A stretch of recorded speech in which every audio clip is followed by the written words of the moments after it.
What if an F1 car had complete front brake failure?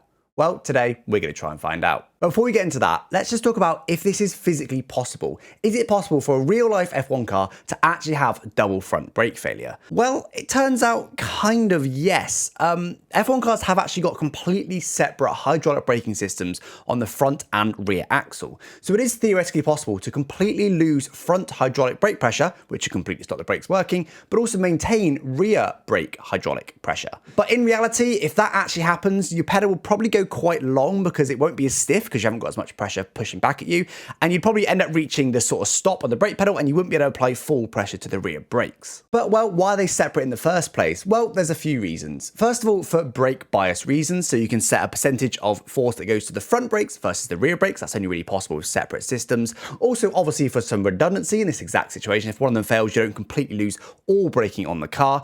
And of course, for the brake-by-wire system, which was introduced in 2014 because of the significant electrical regeneration that you get only on the rear axle. Essentially, the way that this works is it just relieves a little bit of rear brake hydraulic pressure when the ERS system is trying to electrically recharge from the rear axle, which again, obviously wouldn't work if that was also connected to the front system. And also, in theory, it is possible that if you lost all hydraulic pressure for the front and rear axles, you could actually still be able to slow down a little bit just from the ERS harvesting on the rear axle only. But realistically, it's not enough to stop the car in any kind of reasonable time, and you're going to have a crash in that situation. So today, we're going to test if the rear axle was actually working perfectly fine. So the front axle, front braking is completely disabled, but the rear axle is still at full performance in my mod. So full rear braking performance, full ERS performance, all that good stuff. And we're going to see if there's any real possibility that you could possibly get the car stopped and maybe even carry on racing, although obviously you're going to be a bit slower. First of all, we're going to go on board for my live reaction around the Bahrain circuit. Let's get into it. Manscaped have sent me their Performance Package 4.0, and I've got 60 seconds to cut my hair and tell you about their awesome products. Oh God, here we go.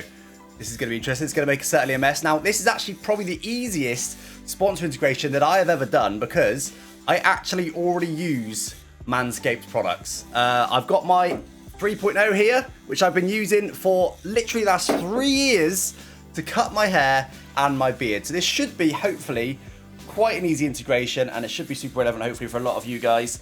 Genuinely a really good shaver.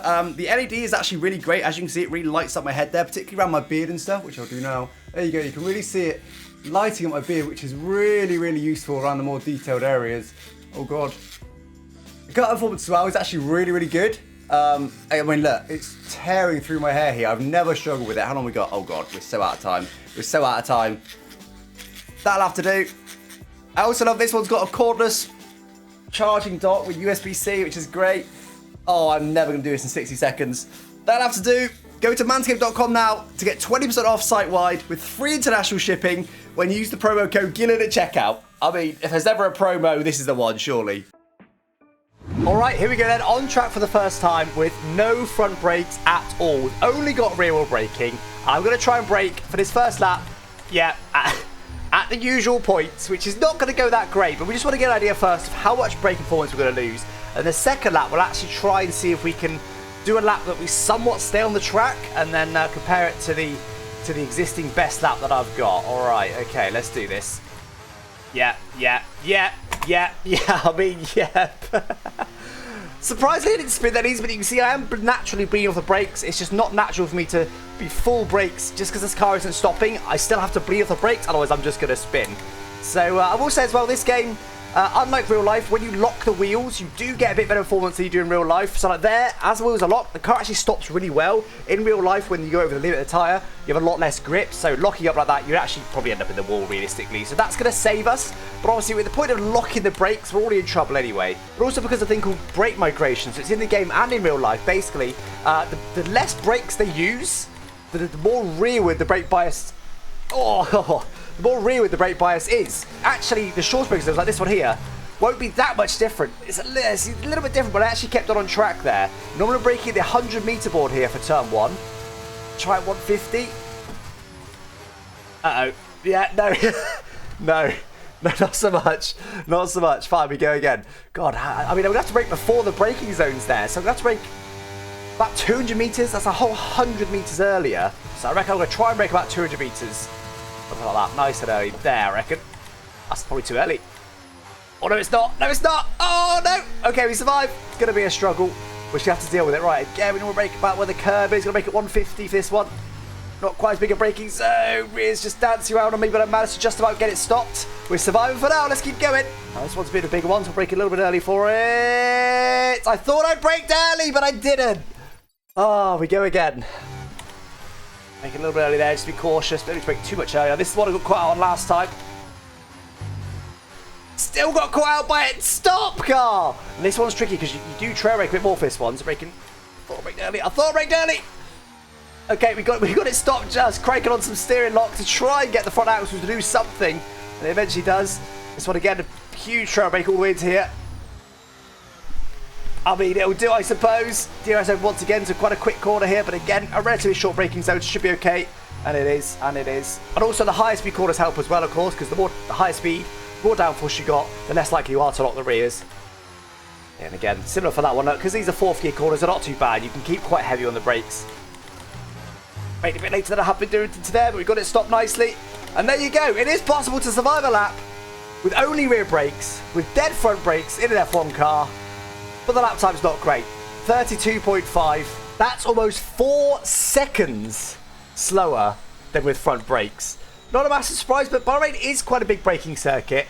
But I think it's time we go to the biggest braking circuit of Monza and maybe get some AI involved. Let's see how they handle that into turn 1. Here we go then, on the grid at Monza. We had to do it, didn't we? We had to try it at Monza, the biggest braking circuit on the calendar.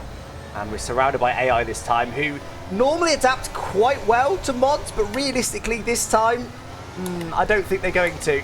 Because, yeah, you've got to brake so much earlier, they're just not ready for it. They're not expecting it, of course, they're not programmed to handle variable brake distances. So I'm going to brake pretty much to all point. I have got damage enabled as well.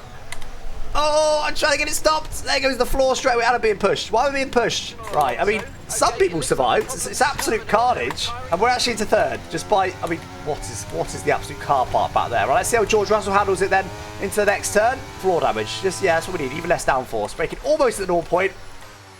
Oh, I tell you, I actually got it stopped. Russell's surely out. Is he not? No. No. They're still alive. They're still alive. Peter Gas has got disqualified for some reason. Now it's going to be easy through here because there's such small braking zones to fight. Oh no, is he going to hit me? He's going to hit me. Please don't hit me. Oh, he's going to hit me at some point, surely. He's too close to me. The AI even handled it well through there. Am I going to get smashed into here? How early do I brake? 150? Is that too early? I think me braking early is causing Leclerc to brake early. He's copying my braking zones. We're actually getting through together. Me and Charles, little besties. But if he attacks me... Oh no, this is not going well. Bye. Oh, he got it stopped! Charles is the beast in this mode, it turns out. Charles, come back. I mean, he's not going to get it stopped for turn 1, though, is he? It's not going to happen. We survived 1 lap, though, guys. No. I mean, he's out. Charles binned it. Charles, oh, my word. So here's Charles just breaking at the normal point and obviously ultimately not getting it stopped, panicking, and then smashing into the wall, RIP. And then we've got me. We still have with me, but it's George Russell. Look how far back he is.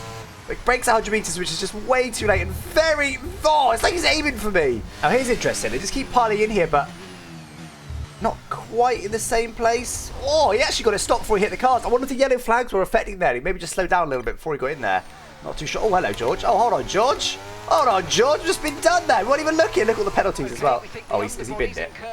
Oh, just about got it stopped. He hasn't fully binned it. What's he doing?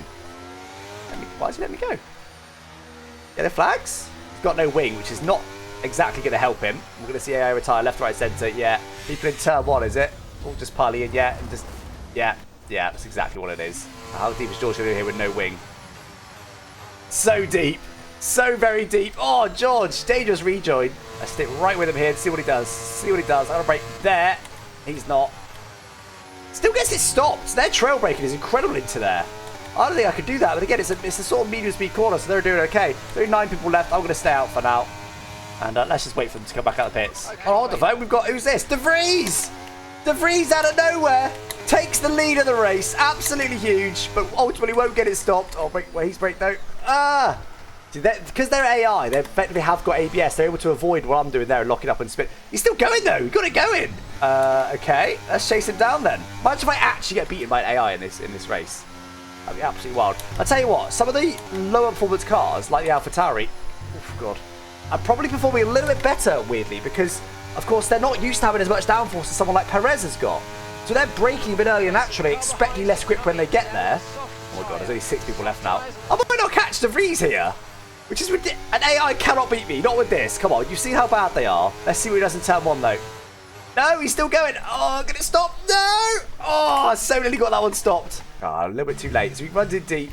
And then, again, he's not actually reaching the wall like the other guys are because I think he's naturally braking earlier. He's actually going to stop. Yeah, okay. Got it stopped that time. Went in a bit deep, but we got it stopped. Joe's been disqualified. Does the usual. Again, just straight lines it weirdly. That's what the Reese isn't doing there. He just straight lines it. Ends up being... Why did he get disqualified, by the way? I mean, Mercedes has done almost the exact same thing. Just followed him in and just sort of lined up next to each other like they're trying to park. I'm not sure why Joe got disqualified there. But anyway, no, just 4 AI left now, guys. Someone else got barreled into turn 1. Are they also out? Is it going to be down to 3? It is. Sargent's out. And we've got another Alpha Tauri Sonoda barreling to turn 1 now. Will he survive? There you go. Disqualified again. Why are they getting disqualified? Let's have a quick look. He's just bidding it. I don't know. I don't know why it's saying disqualified. He's clearly just bidding it. But anyway. Right, just 2 people then. Me versus the Vries for this race win. Is he going to bid it though? Is he going to get to last lap and bid it or is he going to survive? Go on, De Vries, survive. I believe in you. Get it stopped, buddy. No.